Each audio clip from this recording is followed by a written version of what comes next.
Ghana Musco Efurasome. Ghana Musco bag is also popular in Nigeria. However, when you come to Ghana, it is known by many people as a landlord carry me, which is translated in Chi as Efurasome. I guess with time, the history behind that name too will also be discovered. But how did this common bag get its name Ghana Musco? Let's find out. Under the Ghana Aliens Compliance Order law enacted by Ghana's Prime Minister Kofi Abrefa-Bija in 1969, 3 million Nigerians and other African and non-African immigrants were asked to leave Ghana as they made up 20% of the country's population at the time. The successful exploits of Nigerian migrants as traders, cocoa farmers, farm laborers and farm contractors, factory workers as well as menial workers in construction sites ensured a further influx of more Nigerians into Ghana between 1931 and 1960. Hence, the population of Nigerians in Ghana increased geometrically from 57,400 in 1931 to 191,802 in 1963. It is not surprising therefore that beginning from the mid-1960s, the overwhelming migrant stock of Ghana's population became a matter of concern for the indigenous Ghanaian population, who subsequently mounted enormous pressures on government for increased participation of native peoples in the economic life of their country. The net result of this indigenization clamors by Ghanaians came to the fore towards the end of 1969, when the migrants became first-count scapegoats for the economic misfortune of large-scale unemployment that had befallen Ghana. In order to deal with the problem of Ghana's economic malaise, attributed largely to the presence and dominance of the migrant stock in Ghana's economy, government decided to introduce a number of intervention policies aimed essentially at controlling the number of immigrant population and restricting the exercise of certain activities by non-nationals. One of such policies was the Aliens Compliance Order of Tuesday, the 18th of November, 1969.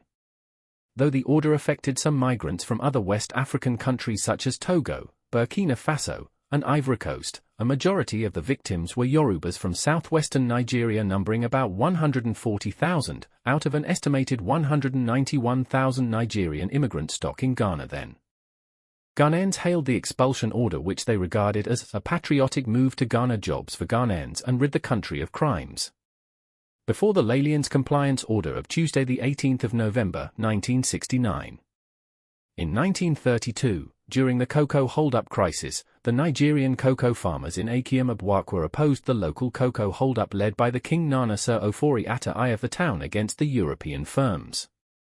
This instigated a far-reaching resolution of the town at a meeting of Okuman in 1935. Then, the traditional council and Nana Sir Ofori Atta I urged the colonial government to ensure that troublemakers, referring to the migrants, were kept out of Akiem Abuakwa. The resolution reads as follows: Okuman consider that it is now time that people from Nigeria and other places should be made amenable to the customary laws of the various states in which they reside, and that any act of insubordination on the part of any such strangers should, with the sanction of government, be punished by deportation.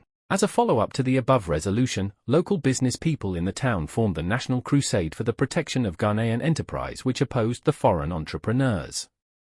Apart from these economically instigated agitations for the expulsion of aliens from Ghana, championed by the citizens, there were also cases of officially inspired deportation of individual Nigerians from Ghana between 1957 and 1961 for political reason. Under the leadership of Kwame Nkrumah, pressures for the expulsion of aliens from the country were initially repulsed by the Ghanaian government, until on the 23rd of August, 1957, when the Convention People's Party, CPP, government passed the Deportation Act, which made it legal for the government to expel all foreigners who were deemed a threat to the nation.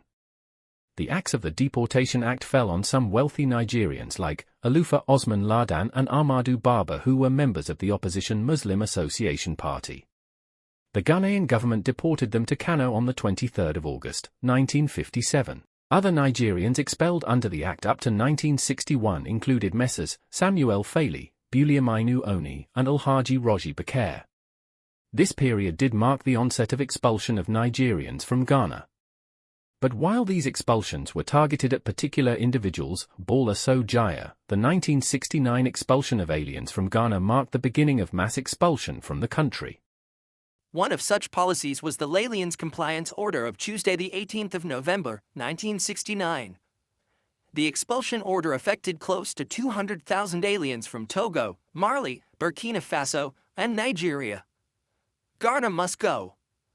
In January 1983, President Shagari issued an executive order that expelled 2 million undocumented West African migrants, more than half of whom were from Ghana. These West African immigrants had been attracted to Nigeria because of the 1970s oil boom, but by 1983 the economy had weakened, and it was an election year.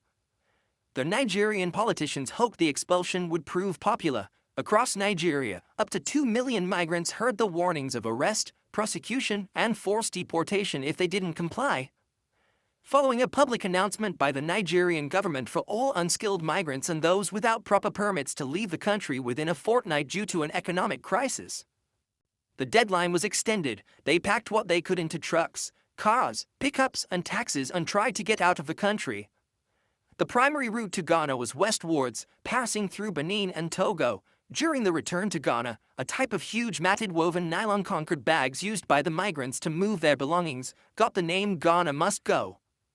On the 17th of January, 1983, President of Nigeria, Shagari issued an executive order to expel 2 million undocumented West African migrants, half of whom were from Ghana. After the expulsion, the over 1 million Ghanaians headed westwards, passing through Benin and Togo. Because of an attempted coup the previous year, the president of Ghana, Jerry Rawlings, had closed the mainland crossing with Togo, and to avoid a sudden influx of returnees, Togo then also shut its borders with Benin. Therefore, once the migrants reached Benin, the way out was restricted and they were forced to remain in the port of Cotonou, the country's seat of government, attempting to find a boat to Ghana. After they had been stranded for more than a week, Ghana reopened its borders, causing Togo to do likewise so that the Ghanaians could return home. Thousands of Ghanaians died at the border. The bags are still very popular up to this day.